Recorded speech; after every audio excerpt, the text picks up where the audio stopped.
we're just so glad, I'm so glad you can make it tonight, and so inspiring. So with no further ado, I'm handing you the microphone. So here you go. Got the mic. Got the mic.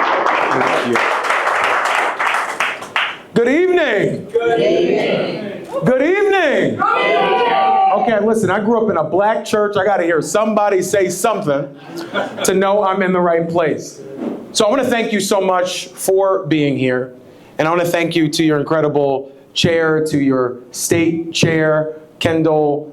Bless you. We were just together in Minnesota for a few days. You have an incredible state chair. And I want to thank all of your Texas DNC members. You got to start there because they're the reason I have a job. Right there. You got to start there.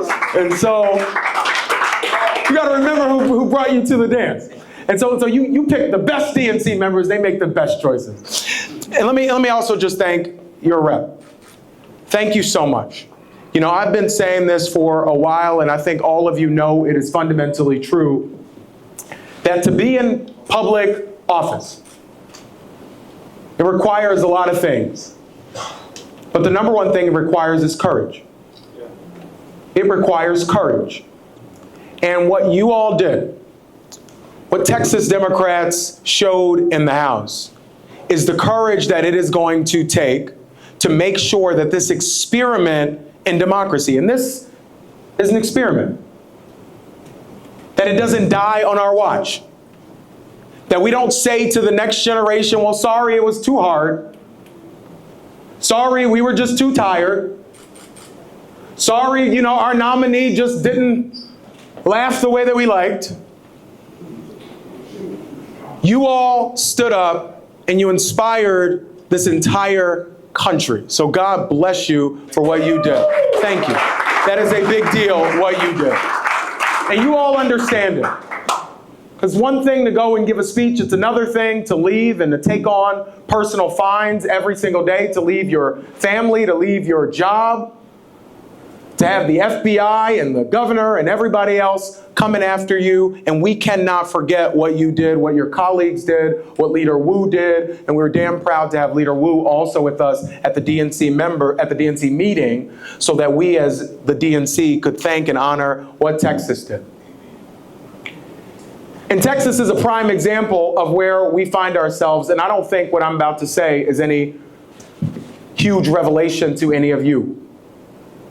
We are in a moment of great peril, but also in a moment of great possibility for this country.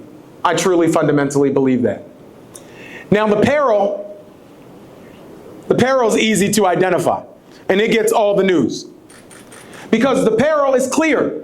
By the time we leave this room, we could get an alert on our phone of another thing that the jagoff in the White House has done to rip away what it means to have a representative democracy. Another thing that has been done by our government, not to make our life better, but to make our life worse. You understand the peril. That the President of the United States spend every single day coming up with different ways to use the weight of the American military, not to protect American citizens, but to use the military against American citizens. He spends every single day not trying to figure out how to bring us together as a country, but actually how to rip us apart as a nation and as a country. And so we know that the peril is real. But so is the possibility. And that possibility is going to be made possible by the courage and the determination that we all show in this moment. Now, for those who really follow me and what I've been doing in Pennsylvania, they say, Malcolm, how the hell are you in Texas right now? And the reason they say that is because just 2 days ago, I finished a 105-mile walk over 3.5 days from Philadelphia to our state capital in Harrisburg to protest what's happening in my state. Where now for over 9 weeks, Republicans in my state, who only control the state Senate, are holding the entire state hostage. They refuse to pass a budget. They refuse. And more importantly, they refuse to pass funding for transportation in our state. And so right now, as we stand here, one of the largest metro areas in the country is seeing our transportation system be dismantled in front of our eyes because Republicans refuse to come to work. So while Texas Democrats were fleeing the state to stand up for their constituents and democracy, I live in a state where the Senate Republicans fled from their job to make life miserable for folks. So I decided, much to the chagrin of my ankles right now, that we were going to do what we have always done as a country. That we were going to engage together in the type of direct action, the type of resistance that has always brought this country closer to what we know it can and must be. That is where the possibility is. Because as bad as this guy is, and he is bad news, we get it. We could spend all day talking about it. Autocrats, would-be dictators and kings, they are not deeply creative. They're not creative people. Even the slogan, "Make America Great Again, America First," is something that he grabbed from history. Even his main slogan, he did not come up with himself. So what does that tell you about what we need to do in this moment? What we need to do in this moment is somewhat the opposite of one of the authoritarians' main tricks. One of the main tricks that authoritarians do is they do this thing called historical revisionism.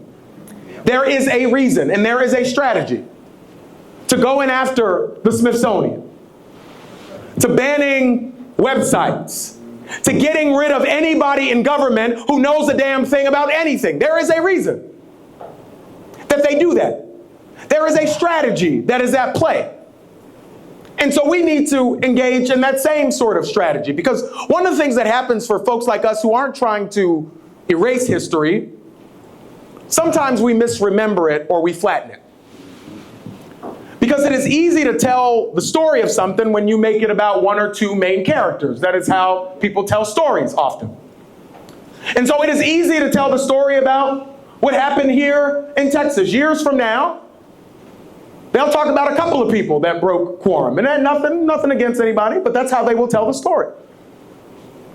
And we think about the people for whom got us to this moment, where even with all the peril that is around us, we can stand here in this place and still decide what we want this country to be. When we think about this moment, what we are doing is as American as it gets. People coming together in bars, in barns, in basements. We didn't have Zoom before, but now we get to come together on Zoom meetings. But the same thing is true. We come together to decide who the hell we want to be as a country.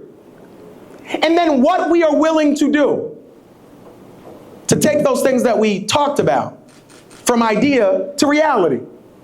And the good news for us is that we actually have some historical examples that we could follow if we told the whole truth.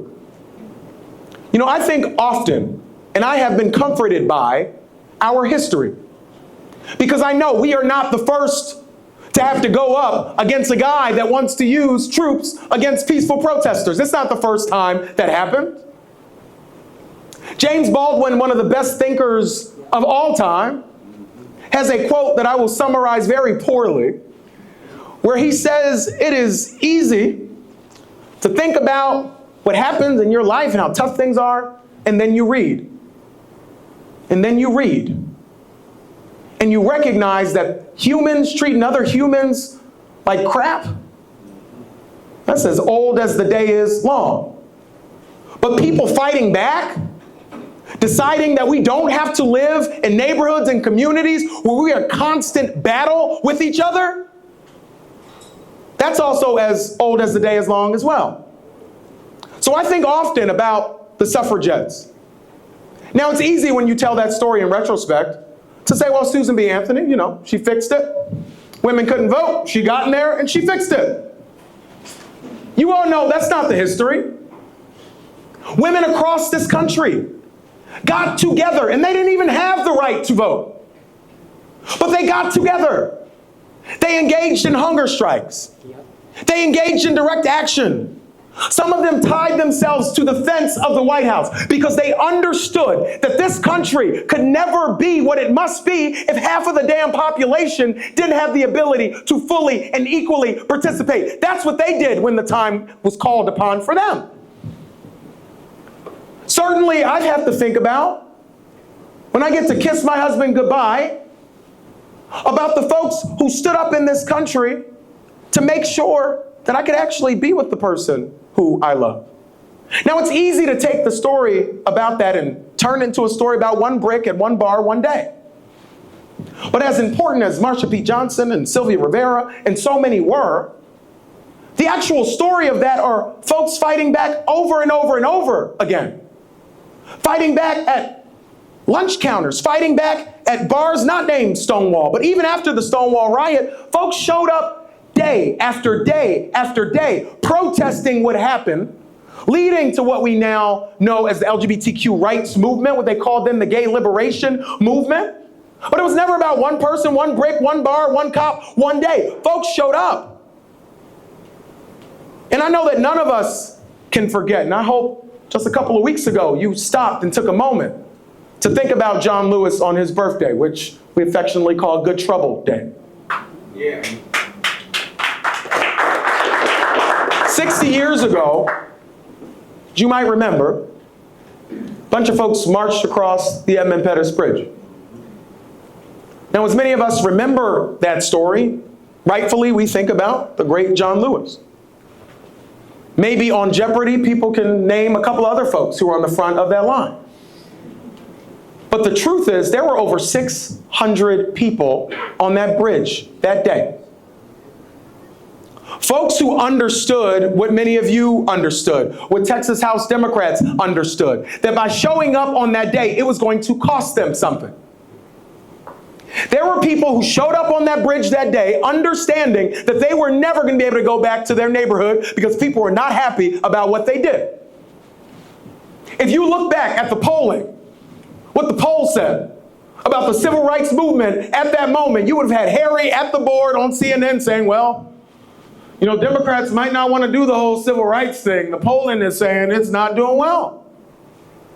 They would have said we might just get a few rights for them. We might not want to go the whole way because the polling's not with us. You've heard us say that about different groups now, haven't you? That maybe if we just leave a couple of people behind, we'll be better off. You've heard people say that. But what happened that day is that over 600 people showed up. Nurses, doctors, homemakers, lawyers, faith leaders. And they did not have a crystal ball. I make this point often, but I'm not in the crystal ball business. Because so many people in this moment only want to fight if they know we're going to win. So many people in this moment, they only want to show up to the rally if they know the outcome. But folks on the bridge that day did not know the outcome. All they knew was that there was a very popular politician who was famous for saying segregation now, segregation tomorrow, segregation forever. And it looked like everybody supported what he was saying and what he was doing. And what he did might sound similar. He got some troops. He armed them to the gills. He put them at the bottom of that bridge, and he told folks, you better not walk across this bridge. He told them that if you walk across the bridge, you're going to be arrested. If you walk across the bridge, we're going to take your job from you. If you walk across the bridge, your life as you know it is not going to be comfortable or safe. They didn't know that by marching across that bridge, that it would shock the conscience of the entire country. that it would lead to the passage of the Voting Rights Act and the Civil Rights Act. So I say to you tonight, so many of us are waiting to ask, is marching across the bridge going to mean that we win? So many people are waiting in this moment to ask, who is going to be John Lewis? Just get on the damn bridge. Folks will decide later who the heroes are of the story. They'll decide that later. They'll decide later who's going to get the most retweets. They'll go back and look and say who got the most, and we can count, and I guess that person wins. But the truth is, democracy requires some people who don't care about the outcome but believe there is something worth fighting for. If there's something worth fighting for, you don't give a damn what's at the end of the bridge. They could put a dog at the end of the bridge. They could put a fire hose at the end of the bridge. They could put anybody at the end of the bridge. But if you believe there is something worth fighting for, you will get on the damn bridge. And that is the moment right now for Democrats. Get on the bridge. People ask, Malcolm, how did you walk 105 miles? You put your heel up, then you put your toe down, and you march forward. And that's what we have to do in this moment. We have to march forward. There's nothing for us back there. There's nothing for us in November of last year. There's nothing for us. There's only something for us in November of this year. There's only something for us in November of next year. There's only something for us in November of 2028. There's only a country that is worth saving and fighting for. Because here is the dirty trick of politics, and it is the oldest trick in the book, and it is a reason that people use it over and over and over again, because old tricks tend to work. There are a bunch of politicians who spend every single day just trying to make us hate each other. That's the whole thing. That's the whole thing. They don't want to solve your problems, so they just spend time trying to make you hate your neighbor. So as I was doing this walk, I will never forget this conversation. Talking to a guy on Facebook, on Instagram Live, who's from northwestern Pennsylvania, okay? I mentioned transportation, major hub is in Philadelphia, suburban counties, and so a lot of the conversation is about what's happening in Philadelphia and the suburban counties. But the truth is, there's mass transit in every single county, including our most rural counties. And so this young man talked to me about calling his state senator, writing his state senator a letter, saying that you holding up the transportation funding is going to lead to our very small transit agency having to shut down. We already don't have enough. And your intransigence is leading to them maybe having to shut down our small little transit operation that we got going on.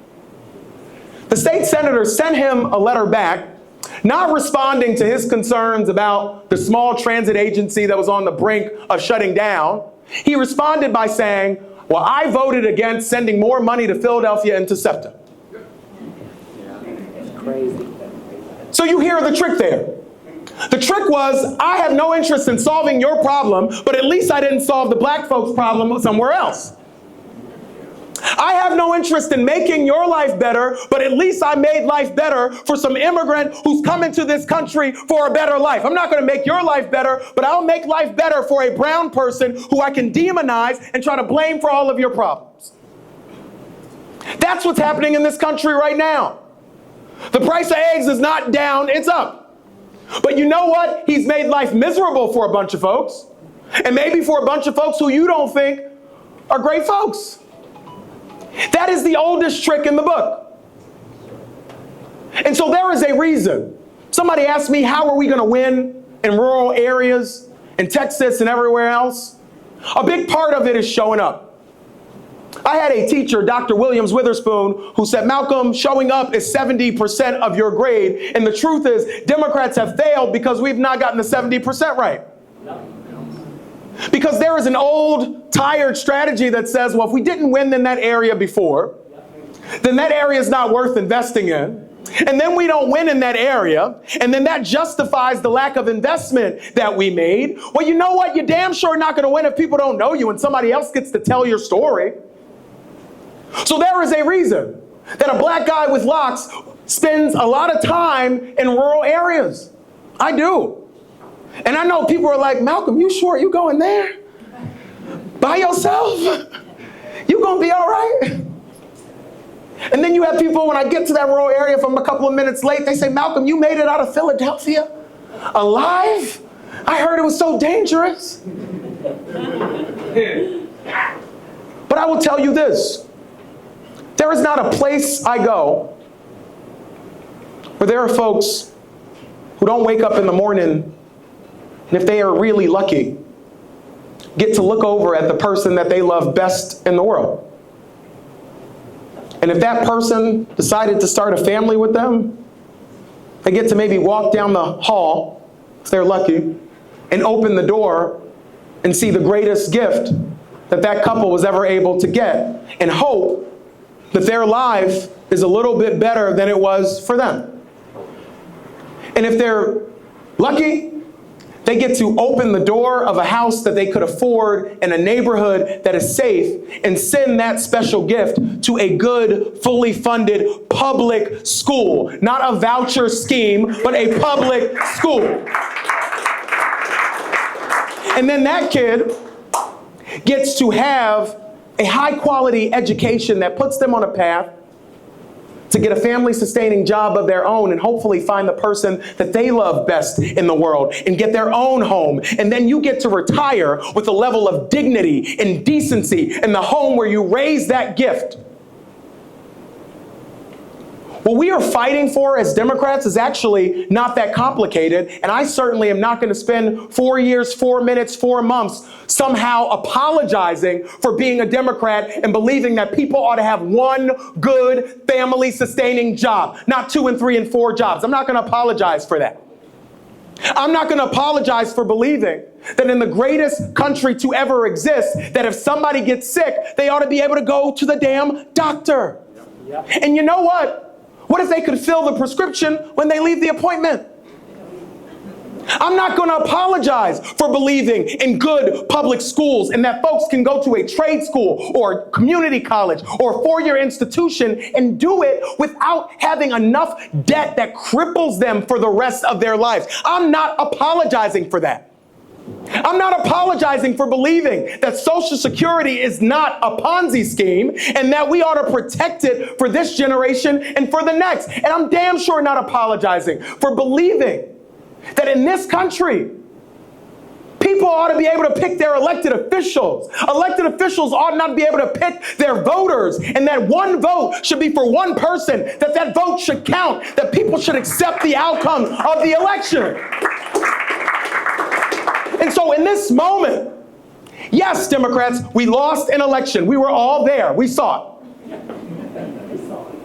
What are we going to do next? What are we going to do next? You had Donald Trump, who lost the damn election, got 36 felony indictments, and still walked out there proud as hell. And we're somehow sad about being the party that built the social safety net in this country. We're going to try to defend it with our head all down? Get the hell up. Get on the bridge. Remember who the hell we are. We got work to do. We have work to do in this moment. So a part of, people keep saying, Malcolm, what do you need to do? The Democratic Party, what do we need to do? We can't live back there. We can't live back there. We have to live out there in the future. Because there is a future that we can build together where a government actually makes life better for us. For us. Now we'll end with this because we talk a lot about, and I talk a lot about certainly, government making sure you get to your job. We talk a lot about jobs, and we should. Government making sure you have health care. We talk about health care. We should. We talk about education. We should. But the beauty of a government that actually works, and works for working people, not the current corrupt government that works for the highest bidder, but a government that works for working people. The beauty of it is that when government works, you get to live your damn life. You get to live your life. The problem in this moment, the disempowering thing about politics, is that people don't get to breathe and live their lives. Because I told you the trick. Because every day there's somebody on TV and then they put somebody else on the TV and they're arguing about things that sound so inconsequential to what people actually care about. And so folks say, well, why the hell do I want to be involved in that? Why the hell do I want to engage in that? But when government works, when they pick up your trash on time, when they fix the damn roads and the damn bridges, when they make it easy for people to start a small business, have a good idea and develop it into something. When you know that when you retire, you're going to be okay, even if you weren't the CEO. You get to breathe and live your life. That's what this is about. I say this everywhere I go. I'm not a Democrat because I hate Republicans. I'm not. When I got registered as a Democrat, somebody from the Obama or Hillary campaign, I can't remember, shoved a clipboard in front of my face. The only thing I knew about Donald Trump is that he had a cameo in Home Alone 2, okay? I know nothing about this guy. But what I knew was this. I grew up in a working poor family in North Philly. My dad was trained as a social worker. My mom was trained as a home health aide. My dad was lucky because one day this cute little thing named Kelly walked in. 9 months later, here I am. Now, my parents were fantastic, and I say it all the time. I hit the parental jackpot. I'm also trying to hit the Powerball. I will be playing while I'm in Texas. I'm very serious. But my parents did not see in each other what I saw in them. They freaking hated each other. And so what that means, don't marry somebody you just meet, okay? Wait a little bit. So what that meant was my parents separated when I was really young. I got my first job at 12 years old, washing dishes at a little restaurant. I wasn't as good as the incredible folks who are working here, but I was trying. I was washing those dishes, I was scrubbing. Thank you for what you're doing, by the way. And what that job gave me was the ability to give my mama just a little bit of wiggle room. Some of you know about needing wiggle room. I only had health care because of a little program called CHIP, that some Democrats who had no clue a kid named Malcolm Kenyatta would be born fought for because they believed every single child should have access to health care. We didn't have everything we needed. We moved a lot, as I mentioned, but we had somewhere to go because there were Democrats, did not know I existed, who fought to create HUD and fought for affordable housing and for the housing voucher program that my mama was able to use. My parents, who found themselves in between gigs, had access to unemployment because there were some Democrats who believed that even when you're in between jobs, that shouldn't leave you out on the street, that you should still be able to take care of your kids. And I went to a public school that was not funded the way that it should have been, but there were some teachers who dug into their pockets, to their pocketbooks, who came early, who stayed late, because they believed every kid, including this nappy-head kid named Malcolm Kenyatta, ought to have access to all the tools they needed to succeed. That is what this is about. Everything that makes this country great is at risk. And we can do one of two things in this moment. We can get on the bridge because we believe there's something worth fighting for, because we believe that America can be better than us just hating and fighting our neighbor all day like it's for sport. We can get out of this blood feud, this Hatfield-McCoy nonsense that none of us signed up for. At a certain point, we don't even know what we're fighting about. But I know what we ought to be fighting for. That's the country that we can build as Democrats. And it's going to require you to run for office. A lot of you are running for office. I'm happy you're running for office. Clap if you're running for office. That's good. Some of you are not clapping, need to run for office. And if we do our homework, we will build a country that we can give to the next generation that we are proud of. Kids who we do not know, who aren't even named yet, who are going to benefit like I did because of the work that we decide to do together. People may turn their back on Texas. They may believe this is a red state till the end of time. I don't believe that. Since I've been vice chair just 7 months ago, I've been in Texas a lot. I've been in the South a lot. I like the South, but I've also been in the South because this is a math problem. If we want to win nationally, there is no path to the electoral votes that we need without winning somewhere in the South. There's no path. And also, if we win in Texas, there is no path for those folks to ever get in the White House again. And I think that's a good idea. And we're going to do that not by turning on our neighbors. We're going to do it not by demonizing folks who are coming here for a better life. We're going to do it not by hating each other and telling people who they need to hate. We're going to do it not by turning our backs on anybody in this country. We're going to do it by doing what we have always done as Americans.